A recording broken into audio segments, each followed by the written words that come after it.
Boa noite, queridos amigos. Iniciamos aqui mais uma atividade online da Sociedade Espírita Allan Kardec, entidade que é filiada à Federação Espírita do Paraná, através da 11ª União Regional Espírita, com sede em Campo Mourão. Nesta noite, nós vamos falar sobre necessidade e desejo, que representa no nosso dia a dia grande dificuldade de definição, porque acabamos confundindo as duas, criando necessidades que acabam sendo fictícias, se tornando, na verdade, desejos.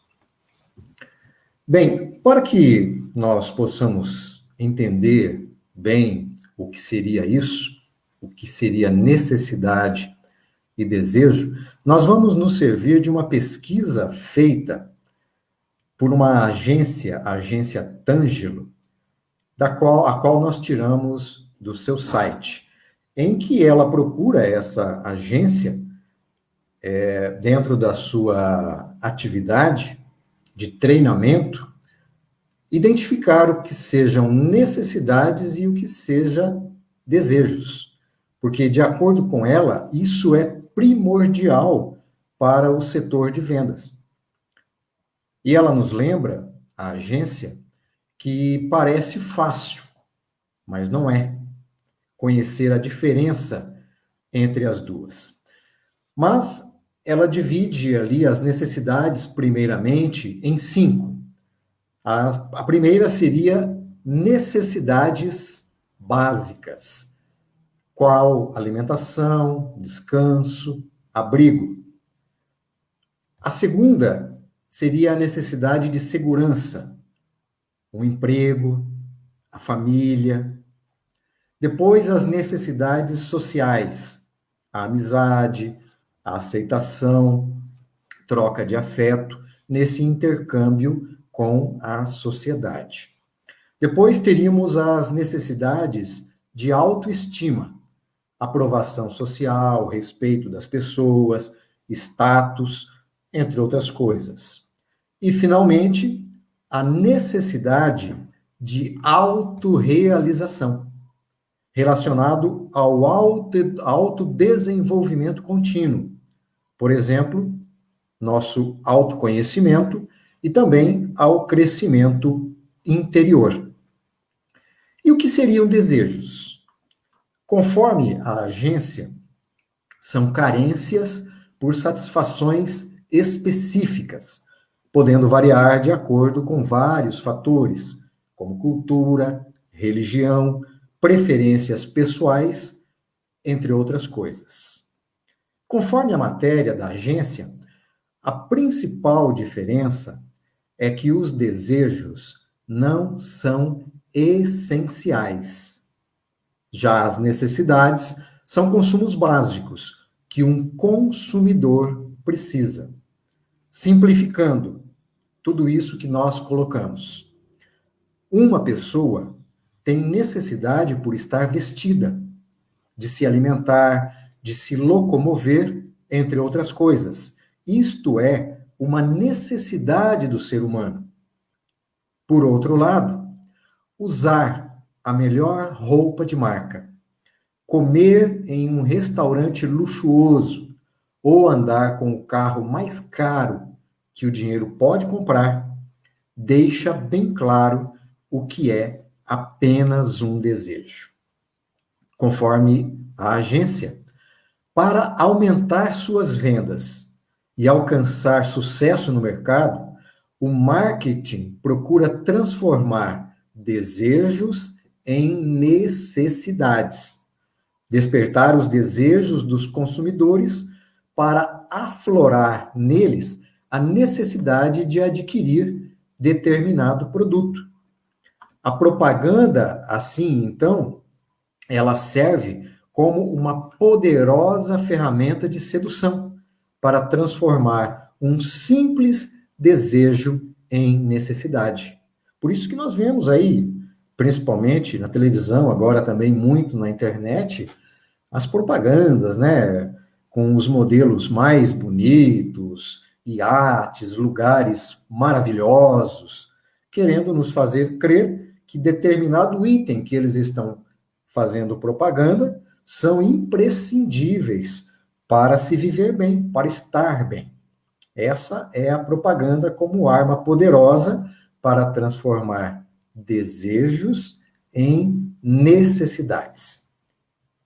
Mas aí eu pergunto para vocês: alguma semelhança entre o mercado empresarial e o mercado espiritual? Alguma semelhança? Tirando as particularidades, a similaridade é gritante. Quando nós estamos lá no plano espiritual, antes de retornarmos para a carne, antes de reencarnarmos, nós compreendemos as nossas necessidades, o que nós precisamos fazer para nos melhorarmos e alcançar a perfeição.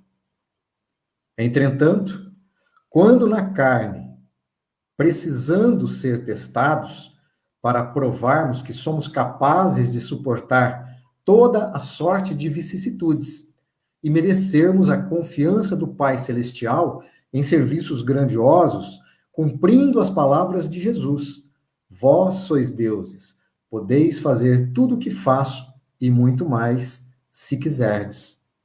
Aí nos vem o quê?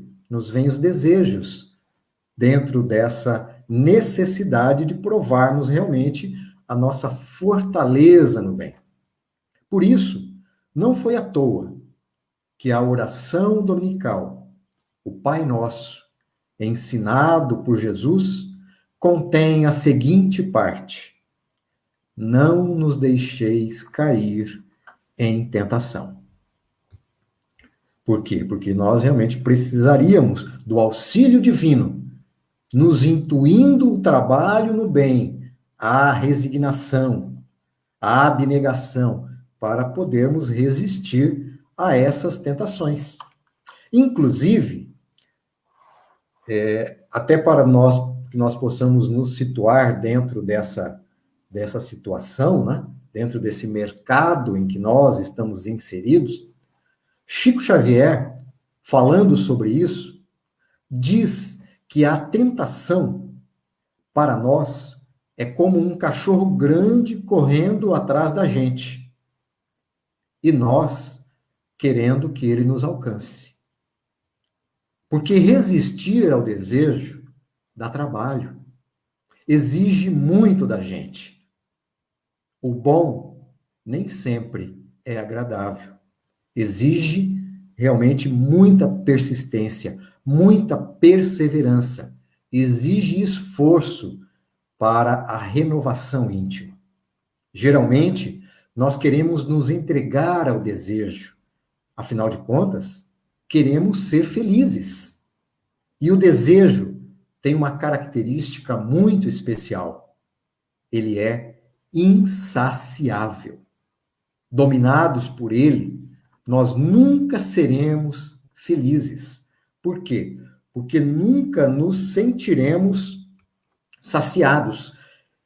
Se queremos um carro, conseguimos ele, o vizinho tem um carro melhor. Eu quero o carro do vizinho. Aí um outro amigo comprou um carro melhor. E assim vai, sucessivamente. E nunca nos sentiremos felizes. Por quê? Porque colocaremos a nossa felicidade sempre na satisfação de algo externo. E não buscando essa satisfação, essa felicidade dentro de nós mesmos. Por isso, Leon Denis, grande escritor, orador espírita, contemporâneo de Allan Kardec, em seu livro O Problema do Ser, do Destino e da Dor, assevera que a matéria é o obstáculo útil. Ela provoca o esforço e desenvolve a vontade, contribui para a elevação dos seres, impondo-lhes necessidades que os obrigam a trabalhar. Trabalhar para quê? Para vencer as tentações da matéria. Né? Em outras palavras, a porta estreita que Jesus faz referência em seu evangelho, a porta estreita da resistência, exige muito esforço, comprometimento com o bem. E Leon Denis continua: e como poderíamos conhecer a alegria sem a dor? Como poderíamos apreciar a luz sem a sombra? Como poderíamos saborear o bem adquirido, a satisfação alcançada, sem a privação? Eis porque as dificuldades são encontradas de todas as formas em nós e ao nosso redor. A luta do espírito, conforme Leon Denis, contra a matéria é um grande espetáculo. É uma grande luta, realmente. A felicidade sempre foi e sempre será uma busca natural de todos nós. Mesmo com o ser humano quase nunca sabendo o que significa ainda ser feliz.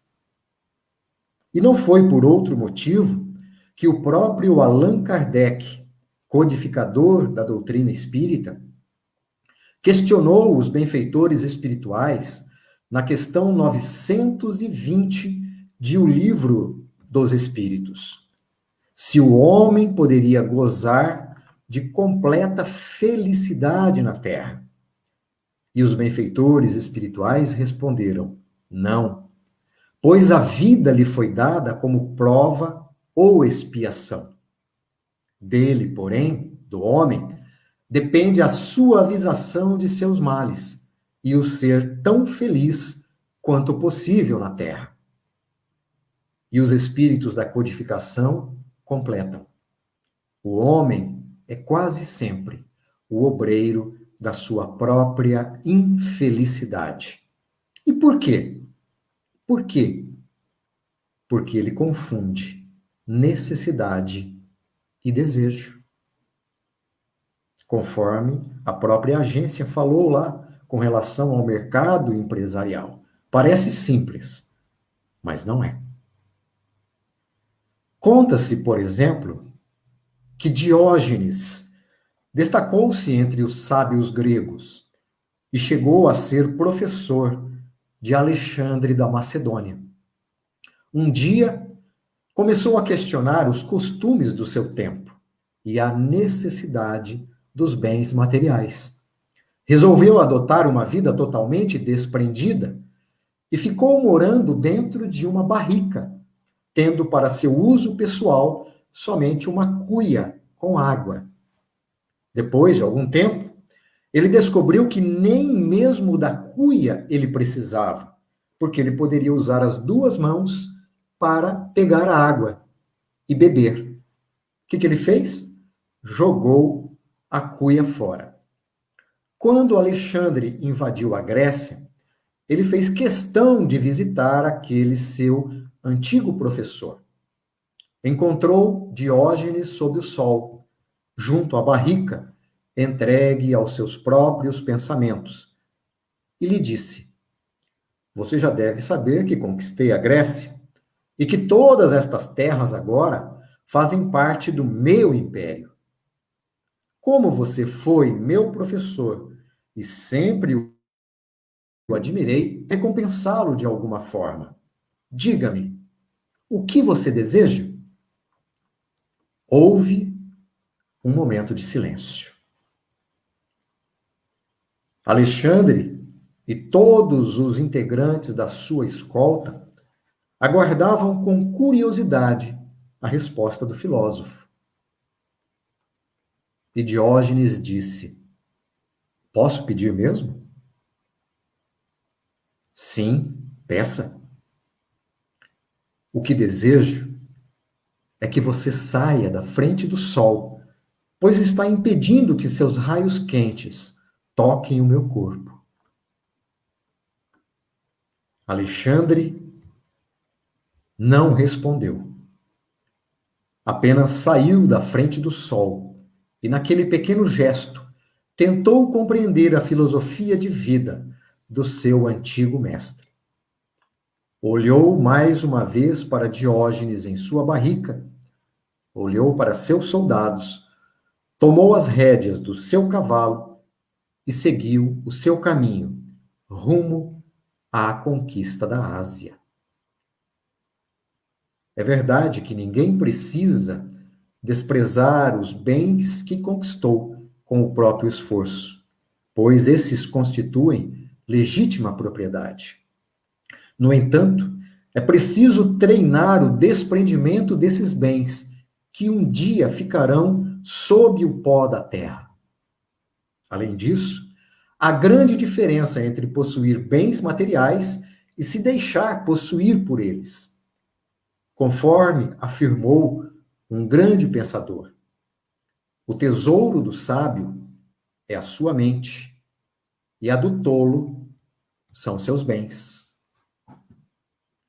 Para fazer luz sobre essa questão, Allan Kardec, mais uma vez, pergunta aos espíritos superiores, na questão 717 de O Livro dos Espíritos: que se há de pensar dos que assarbancam os bens da terra para se proporcionarem o supérfluo, com prejuízo daqueles a quem falta até o necessário? E os benfeitores responderam: ouvidam a lei de Deus e terão que responder pelas privações que houverem causado aos outros.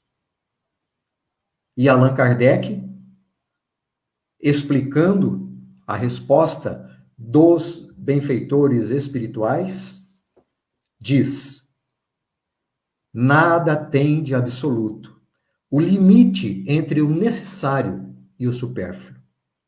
A civilização criou necessidades que o selvagem desconhece, e os espíritos que ditaram os preceitos acima não pretendem que o homem civilizado deva viver como o selvagem.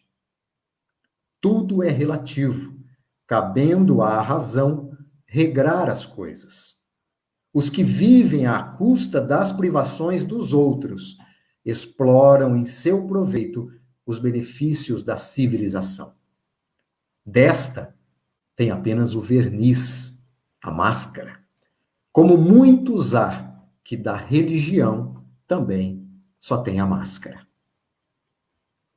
E compreendendo esse estado de coisas, que é o mesmo de todas as épocas, nós vemos também Allan Kardec obter dos espíritos superiores, nas questões 715 e 716 de O Livro dos Espíritos, importantes subsídios para esclarecimento do assunto, nos quais afirmam que o homem ponderado conhece por intuição o limite do necessário e supérfluo, ao passo que outros só vêm a conhecê-lo por experiência própria. O homem, assim, em virtude dos vícios que lhe alteram a constituição, cria necessidades que não são reais, em razão o quê? Da sua insaciabilidade, né? Exorbitando assim em prejuízo próprio, porque ele é quem mais vai sofrer por conta dessa atitude, né? Ele exorbita limites traçados pela sábia natureza. E nós podemos, voltando lá no Evangelho de Jesus, nos lembrarmos do diálogo de Jesus com as irmãs de Lázaro, que está lá no Evangelho de Lucas, capítulo 10, 41, 42, em que ficou muito claro que Marta estava, como está hoje também a humanidade, correndo atrás de muitas coisas, quando só uma é necessária. E Maria já havia percebido isso, já lá naqueles tempos recuados, como também nós devemos nos aperceber hoje o que é necessário e o que é supérfluo para nossas vidas. E daí, optarmos também pela parte boa, conforme Jesus disse, aquela que não nos será tirada. Falava Jesus dos tesouros do céu, cuja aquisição deve ser para nós fruto de uma ambição nobre, à qual devemos dar urgente prioridade. Joana de Ângeles, a mentora espiritual de Divaldo Pereira Franco, que inclusive agora mesmo nós vemos Divaldo na sua live pela Web TV Mansão do Caminho, relatando da necessidade de ele realizar uma cirurgia por conta de 3 hérnias de disco, o que nós sabemos que é uma necessidade, não é um desejo dele, né? Se fosse um desejo, ele realmente desejaria não ter que realizar essa cirurgia, mas como uma necessidade, vai se submeter a ela na próxima segunda-feira. E que as nossas vibrações sejam para o nosso querido Divaldo Pereira Franco. Então, Joana de Ângeles, que é também lá o espírito amigo, lá da codificação, lá do Evangelho segundo o Espiritismo, Joana de Ângeles, no livro Momentos de Alegria, em seu capítulo 13, nos faz algumas considerações com relação ao tema necessidade e desejo. Diz Joana, o homem tem necessidades reais e imaginárias. As primeiras são pertinentes ao processo da sua evolução. As outras são criadas pela sua mente, em artifícios para o gozo, o prazer. Não sabendo distingui-las ou não querendo compreendê-las, dá preferência não raro às secundárias, deixando de lado as essenciais. Concede caráter de primazia àquelas que dizem respeito aos sentidos imediatos. Por quê? Conforme nós já colocamos lá anteriormente, né? São aquelas que nós julgamos, materialmente falando, que vão nos fazer felizes, né? Então, conforme Joana de Ângeles, o homem concede caráter de primazia àquelas que dizem respeito aos sentidos imediatos, em detrimento daquelas outras que proporcionam as duradouras emoções. Aí nós nos lembramos da expressão que está lá no Evangelho de Mateus, capítulo 26, 40 e 41, e que se tornou um clichê para o homem atual. A carne é fraca.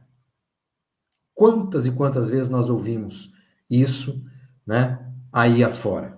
Às vezes até diariamente ou mais de uma vez por dia. Só que antes dessa expressão, lá no Evangelho de Mateus, nós temos uma outra.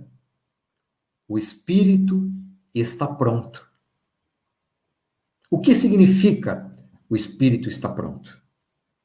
Nós temos todos os germes. Nós temos os germes de todas as virtudes para que possamos fazer o bem, né? E aí lembro também da música da Kel Smith, né? Não está faltando amor, está faltando amar. Porque nós temos o amor dentro de nós. Basta que nós coloquemos esse amor em ação. O que é o amor em ação? É o amar. Então, o espírito está pronto, mas a carne ainda é fraca.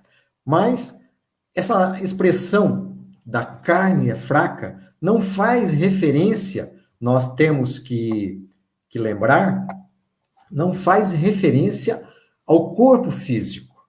É sim uma conjunção de características do ser encarnado, representando vulnerabilidade, a impermanência, a memória reduzida de nossas existências, entre outras coisas.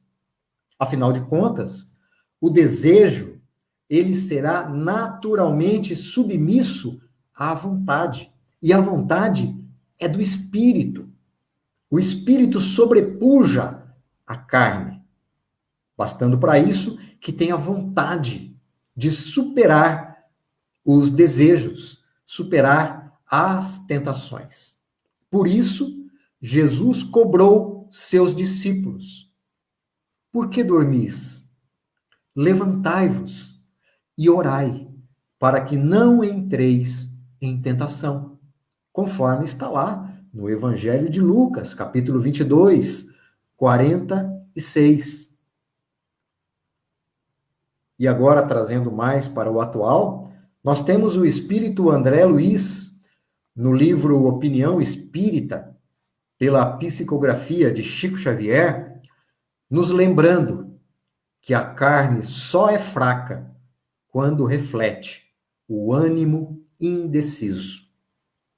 Isso explica a resposta obtida por Allan Kardec à questão 911 de O Livro dos Espíritos, quando o mestre Lyonês questiona os benfeitores: não haverá paixões tão vivas e irresistíveis que a vontade seja impotente para dominá-las? E os benfeitores respondem: há muitas pessoas que dizem, quero, mas a vontade só lhes está nos lábios. Querem, porém, muito satisfeitas ficam, que não sejam como querem. É a história do cachorrão do Chico lá, né? Que o Chico contava. Da tentação, que é aquele cachorrão correndo atrás da gente e nós, né? Não correndo tanto, querendo que o cachorrão nos alcance. O cachorrão da tentação. Quando o homem crê que não pode vencer as suas paixões, é que seu espírito nelas se compraz, em consequência da sua inferioridade. Compreende a sua natureza espiritual, aquele que as procura reprimir, vencê-las, conforme os benfeitores na questão 911, é para eles uma vitória do espírito sobre a matéria. E nós lembramos novamente do Mestre Jesus, em João 14:12. Podereis fazer tudo o que faço e muito mais, se quiserdes. Ou seja, sempre à vontade. E essa afirmativa de Jesus está em consonância com a explicação de Kardec à questão 622 de O Livro dos Espíritos. O pensamento e a vontade representam em nós um poder de ação que alcança muito além dos limites da nossa esfera corporal. E agora, partindo para o encerramento da nossa atividade da noite, nós lembramos uma mensagem do Espírito Emmanuel, contida no livro Agora é o Tempo, também pela mediunidade de Chico Xavier, mensagem essa intitulada Ação e Caminho. E lá nós temos: o sentimento cria a ideia gera o desejo acalentado forma a palavra orienta a ação detona resultados, os resultados nos traçam o caminho nas áreas infinitas do tempo. Cada criatura permanece na estrada que construiu para si mesma. A escolha é sempre nossa. Assim, queridos amigos, Filtremos os nossos desejos pelo vigiai e orai, vigiando os nossos pensamentos e mantendo-nos em sintonia com as leis divinas, para verdadeiramente compreendermos o que sejam necessidades e desejos, buscando assim a concretização de nossos ideais superiores. E lembremos ainda de Paulo de Tarso, para agradecer todas as nossas conquistas até agora. Porque nós já caminhamos muito. Pode parecer que não, mas já caminhamos muito. Se nós ainda somos um tanto quanto complicados, espiritualmente, moralmente falando, imaginemos como seríamos lá há 500, há 1000, há 2000 anos atrás. Paulo de Tarso nos pede, aliás, afirma, graças a Deus, já somos o que somos. E André Luiz, no livro Evolução em Dois Mundos, no seu capítulo 14º, nos lembra que é possível renovar o destino todos os dias. Ou seja, o nosso destino nós construímos a toda hora, a todo momento. Nós não estamos fadados a isso ou aquilo, de acordo com as presunções que façamos. A nossa única destinação, realmente, o que somos fadados, a nossa fatalidade, é o bem, é sermos perfeitos. Mas como nós vamos renovar, como nós vamos redefinir o nosso destino? Como? O apóstolo Pedro, na sua primeira epístola aos Coríntios, nos responde: o amor cobre a multidão dos pecados. Assim, amemos. Amemos. Amemos principalmente a nós mesmos, o amor próprio, sem egoísmo, para que possamos assim vivenciar o que Jesus nos pediu, amando o próximo, como amamos a nós mesmos. Gratidão a todos que estão conosco, que ficaram conosco até este momento, que acompanham também as atividades da Sociedade Espírita Allan Kardec, e que nós possamos compreender as nossas necessidades, como a necessidade do momento de enfrentarmos essa pandemia com resignação, com coragem, com força, confiando em Deus, confiando nos ensinamentos trazidos por Jesus, nosso mestre, nosso modelo e guia. Nós não estamos desamparados, né? Jesus está no leme do planeta e Deus é o Pai de todos nós e que nos fornece todos os mecanismos para superarmos as dificuldades. Muito obrigado a todos, fiquem em paz e tenham todos uma ótima semana.